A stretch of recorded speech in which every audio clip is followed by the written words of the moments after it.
여러분 안녕하십니까? 쩐데리TV의 쩐데리입니다. 구독, 좋아요, 알람 설정 부탁드리겠습니다.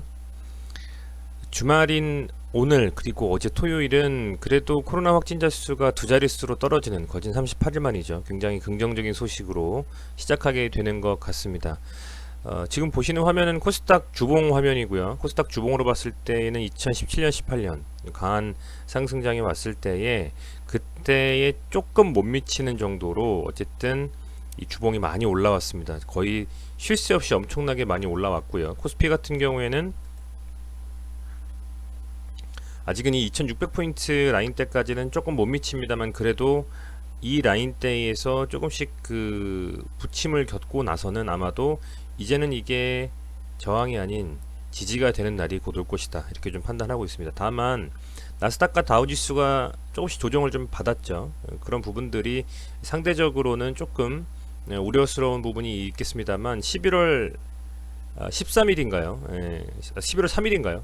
트럼프 대통령의 대선, 미국 대선 전까지 아마도 조금 더 강하게 시장을 끌어올리는 움직임이 나올 수밖에 없다라고 판단을 하고, 그 최일선의 선행지표로는 아마도 제 생각에는 이 코로나 백신이나 치료제 관련된 뭐 긴급 승인을 통한 어떤 그 안정화, 이런 것을 좀 도모하지 않겠느냐, 미국에서 좀 그런 판단을 좀 하고 있습니다. 물론 제 판단이 좀 바뀔 수도 있겠습니다만 아무래도 미국에서 뭐 바이든 후보 그리고 트럼프 후보가 둘이 옥신각신하는 데 있어서 현재 정권을 잡고 있는 트럼프 정부는 경제적인 부분에서는 주가로, 그리고 국민 안정에 대한 부분에 있어서는 어떤 치료제라든지 백신 이런 것으로 조금 어필을 해야 되는 부분이 있을 수밖에는 없다.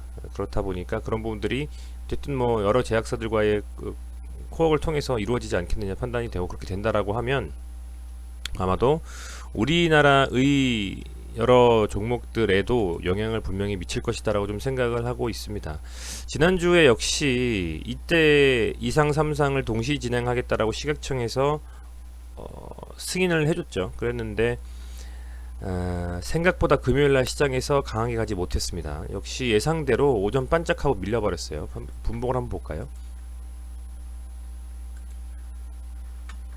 보시면 이게 9월 18일, 그러니까 금요일날 사진입니다. 30만원 간만에 좀 찍고 이렇게 쭉 밀려버렸습니다. 그리고 거래량도 처음과 끝에만 터지는 이런 현상이 왜 나올까요?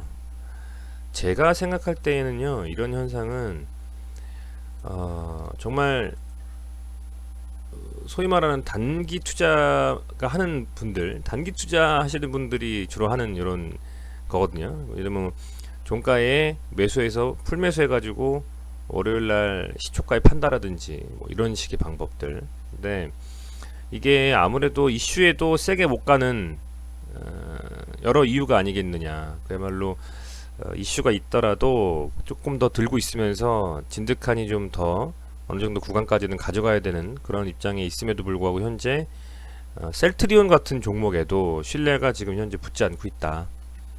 그렇다 보니까 이렇게 좀 움직임이 나오는 것 같고요. 그도 그럴 것이 지금 매동으로 보면 셀트리온의 매동이 외인과 기관이 계속 좀 파는 움직임이죠. 보시면 거진 한 달 정도의 시간 동안 외인과 기관이 거의 다 팔았습니다. 그리고 개인은 사고 있고요. 흔히 3주 동안 지금 조정받았다라고 말씀드릴 수 있을 것 같아요. 3주 동안 거진 코스피 코스닥이 많이 눌렸습니다. 물론 그 과정에서 디지털 뉴딜, 뭐 뉴딜 펀드 관련된 종목들, 그리고 뭐 기타 조금씩 이슈가 있는 종목들이 튀긴 했습니다만, 이 셀트리온만 봤을 때에는 팩트로 보면 외인과 기관이 많이 팔았습니다.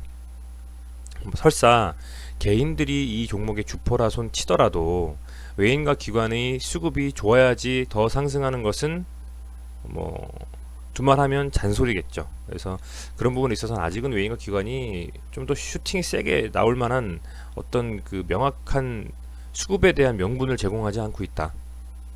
그렇게 좀 판단하고 있고, 그래도 기타 법인이 좀 이렇게 사주면서 향후에 슈팅을 한 번쯤은 나올 수 있게 준비해주는 모습이 긍정적이라고 보고요. 다만 수량이 너무 적습니다. 그래서 그런 부분들을 생각하면 이렇게 오전에 튀고 밀려가지고 막판에 이렇게 들어와 버리는 종가 베팅이죠. 뭐 다음 주 좀 호소식이 나올 때 월요일 날 어쨌든 월요일은 보통 장이 좋잖아요. 월요일 초반에 장 좋으니까 그냥 들어와서 그래도 다른 종목들보다는 묵직하게 가니까 장 막판에 들어와가지고 월요일 날 초반에 팔아버리는 또 이런 움직임이 계속 나올 수 있는 그런 좀 뻣뻣한 움직임이 계속적으로 되고 있다. 보면 거진 날짜로 보면 비슷한 움직임으로 가고 있다. 그렇게 보셔도 무방하지 않을까 싶습니다. 지금 상황 보면요. 뭐 요 정도겠죠. 거진. 그죠? 뭐 장 초반에 거의 튀고 밀리는 느낌으로 많이 가요. 지금 보면 사실은 좀 이런 움직임들 있잖아요. 이런 움직임들보다는 진짜 좀 가려면 이런 식의 움직임이 나와야 되겠죠.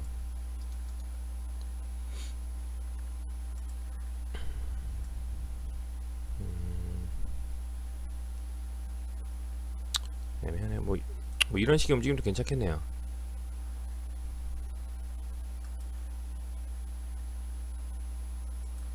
오히려 장 막판에 좀 튀어서 그 다음날 올라가는 움직임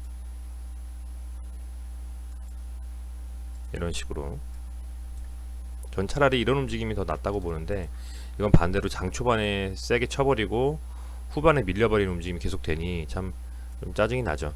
그렇지만 이런 어떤 분봉상의 움직임은 뭐 차치하고서라도요 여러분 실제로 이 종목은 일봉상으로 세게 가야 되지 않습니까? 그래서 이 구간대 그야말로 이 30만원 그리고 위쪽으로는 30만 3만원 정도 라인을 돌파해야만 뭔가 그래야만 저는 더 세게 갈 수 있다라고 지금 계속 생각을 하고 있고요. 실제로 이 박스권이라고 표현한 박스권인 이 구간대를 돌파해야만 더 긍정적인 소식이 나오지 않겠느냐. 긍정적인 소식이 나오면 또 돌파할 수 있지 않겠느냐. 이렇게 두 개가 연동해서 생각을 해볼 필요가 있겠다라고 좀 생각이 되네요. 그리고 제약 보면 이 세 종목 중에서 그나마 호재가 나왔을 때 제약이 제일 셌던 것 같아요. 제약이 제일 셌던 것 같고 그만큼 이 제약이 실제로 이번 상승에서 두 번째 나올 어떤 강한 상승이 올 거라고 보고 있고요. 그 상승에서 이 셀트리온 삼형제의 상승에서 가장 먼저 움직일 가능성이 좀 크겠다. 이렇게 좀 판단하고 있습니다. 얘는 지금 어찌됐건 추세를 조금 돌리는 듯한 느낌을 줘요. 지금 이렇게 지금 고점을 낮추는 움직임에서 이제는 이런 식으로 저점에서 올라가는 움직임으로 지금 약간 바뀌고 있기 때문에 제가 느끼는 생각으로는 이 지금 셀트리온 제약이 다음번 상승에서 조금 더 강하게 갈 수도 있는 움직임이 나올 수도 있겠다 생각이 들고요.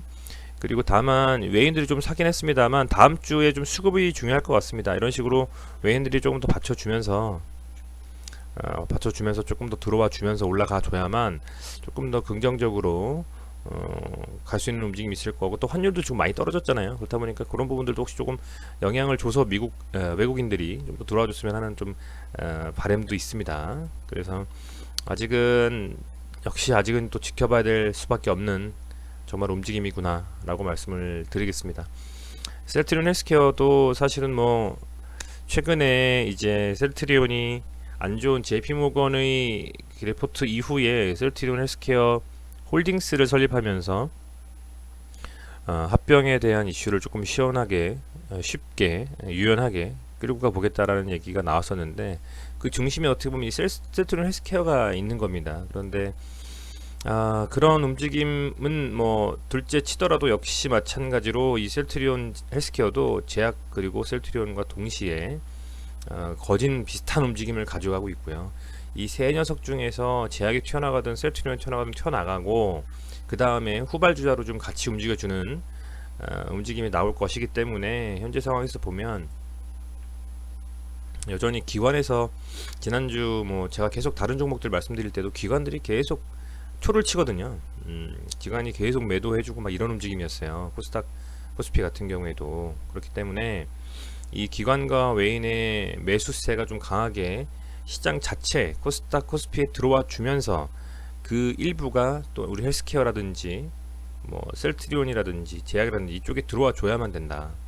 사실은 셀트리온 헬스케어는 순매수할 때는 많이 사줘요. 이렇게 보시면 금액대가 이게 220억 막 410억 왜냐면 당연하죠. 이게 뭐 코스닥 대장주니까 시가총액 1위 아닙니까? 그러니까 얘가 코스닥 시장이 들어와서 세게 올리려면 이 친구가 갈 수밖에 없는 거거든요. 근데 지금 코스닥도 정말 이 900포인트 목전에 두고 지금 조정받고 있기 때문에 거길 뚫고 거기가 지지가 되는 순간은 아마 세트린 헬스케어가 움직일 수밖에 없을 거라고 저는 생각하고 있습니다. 사실은. 그래서 제약과 헬스케어는 코스닥의 움직임, 그리고 셀트리온은 코스피의 움직임, 이 세 종목 전체는 이상과 삼상 동시에 진행하고 있는 거기서 나오는 어떤 아웃풋, 이것을 계속 유심히 좀 기사를 매일 데일리로 살펴보시고 실제로 가시화된 이제는 치료제의 좋은 결과가 나와야만 움직일 수 있는 게 거의 확실히 됐죠. 지금 이상 삼상 동시 진행한다라는 소식으로는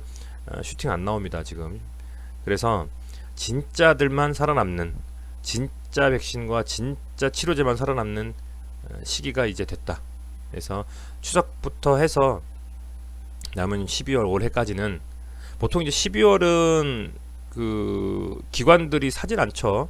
기관 뭐 펀드 매니저나 기타 애널리스트들이, 기관들도 이제 휴가 가고 그러는 게 12월입니다. 그래서 그때는 거의 뭐 매매가 강하게 자금이 들어올 일은 없다라고 보시면 되고요. 9월, 10월, 뭐 11월까지 정말 한번 만들어 줘야 되는데 어떤 식으로 좀 움직이게 될지 상당히 좀 기대가 큽니다. 계속 이렇게 한쪽 방향으로 조정받진 않죠. 천년만년 조정받지는 않습니다. 언젠가는 갈 것이고, 다만 그 과정에서 좀 지지부진하겠습니다만 트래킹하면서 상황 보면서 이걸 더 가져가야 될지 아니면 팔고 다른 종목에 들어가서 차라리 수익을 보고 다시 들어와야 될지, 이런 부분들은 개인의 어떤 판단에 맡기고, 그런 과정에서 조금씩이나마 제가 영상을 좀 올리면서 정보에 대한 부분들 도움될 수 있도록 하겠습니다. 네, 시청해주셔서 감사드리고요. 오늘 날씨도 좋은 것 같은데 좀 조심스럽게 나들이 가보는 거 어떨까 싶네요. 아무래도 코로나가 너무 답답하게 만들었었던 상황이잖아요. 그래서 그런 부분들 좀 이겨내시고 건강 유의하시기는 이번 주말 되시길 바라고요. 다음 주 시장 한번 강하게 치고 나가는, 추석 전에 정말 그 명절 용돈 좀 만들 수 있는 그런 한 주가 되기를 좀 기다리면서 기원해 보겠습니다. 네, 고맙습니다.